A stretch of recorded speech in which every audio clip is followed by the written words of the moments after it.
This is breaking news out of Bogota, Colombia. There is drama between the U.S. government and the Colombian government, according to Gustavo Petro, who lashed out at the U.S. Undersecretary of State and spoke of even impeding his arrival in Bogota.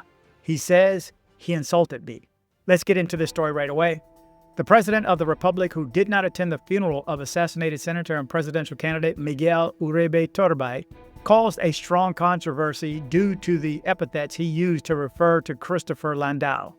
President Gustavo Petro rekindled the debate surrounding his political positions on the afternoon of Tuesday, August 12, 2025, as Colombians continued to question his absence from the funeral of assassinated senator and presidential candidate Miguel Uribe Turbay, held in the elliptical hall of the national capital. With harsh remarks directed at U.S. Undersecretary of State Christopher Landau, who is scheduled to arrive tonight to attend the legislative session, Petro indicated that he had considered banning the high-ranking U.S. official from entering the country. The reason? Statements he considered insulting and resentment he made public during the promotion ceremony for the police generals. From Miami, where they only created ideologies of hate and they want to impose on us, the Undersecretary of State says he's coming tonight. I could stop him, and I've thought about it because he insulted me, but I'm not like them, Petro said from the General Santander School, where he greeted Sandra Liliana Rodriguez Castro and Andres Fernando Serna Bustamante and two new brigadier generals of the police force. Petro's response came after Landau expressed concern about the assassination of Uribe Turbay. It's very disturbing that right-wing conservative candidates in many countries, including our own, have been the target of assassination attempts, he said in an interview with Donald Trump Jr., the eldest son of U.S. President Donald Trump, who asked him about the case. He added that the congressman who was part of the Democratic Center was a staunch opponent of Petro, recalling his insurgent past as a member of the defunct M19 guerrilla group. He was speaking out against the president of Colombia, who was a member of the communist guerrilla group, and he was attacked a couple of months ago and then passed, added Landau, who is second in command to the U.S. Secretary of State Marco Rubio. Gustavo Petro addressed allegations that he is a communist. I've read Marx from cover to cover. The president also addressed other statements in which he said he felt labeled as a communist president and emphasized that he has read Karl Marx and uses some of his theories to prevent crisis. Although in practice, he seeks to apply principles on social justice inspired by Christianity.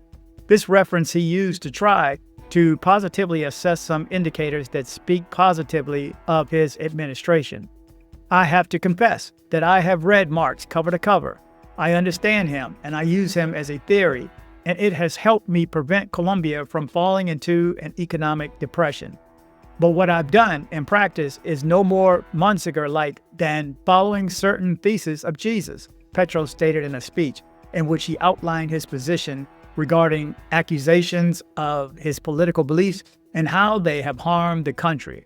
In this regard, he called on a statement from the United States authorities and defended his position, noting that he prioritizes policies that benefit the country's most vulnerable sectors. And this is in development. This is active right now. Okay, guys, again, this is active, so much so that Rubio has spoken shortly after. Let's hear what he has to say. The president of Colombia right now, this guy Petro, is just, in our view, someone who has been quite erratic in his decision-making and some of the things he's doing. And that's a problem because you have these drug gangs that are operating out of Venezuela with impunity. Like, no one challenges them. They openly operate out of Venezuela, but project power into Colombia and are destabilizing the country. And it would be tragic because Colombia's come a long way. People forget in the early 90s, Colombia was basically a failed state. It was on the verge of a collapsed state. And they fought so hard to reclaim the country from the cartels. And just the thought that it could slip backwards through political violence or drug violence or whatever in any way is just heartbreaking. And, we just hope that the institutions in Colombia, the military, the courts, many of the people there in the Congress and their Congress are not for this game plan that's going on right now. And so they'll have elections in about a year, and hopefully the country will get back on the track that it was on, which is, one of the strongest, closest partners America has in the region, and a country that's come so far. But I think we've lost some ground here over the last 3 years, and it's sad being so close to it in terms of like so many people I know that are from there.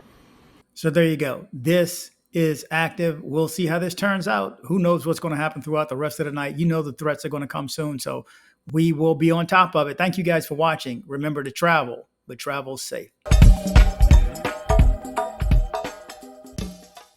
Thanks for hitting like. Thanks for hitting like. dcbornrob.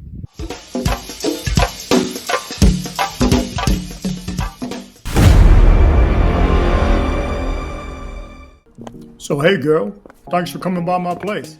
No worries. You mind if our girlfriend can come by with us? Hell no. This is why I watch DC Rob.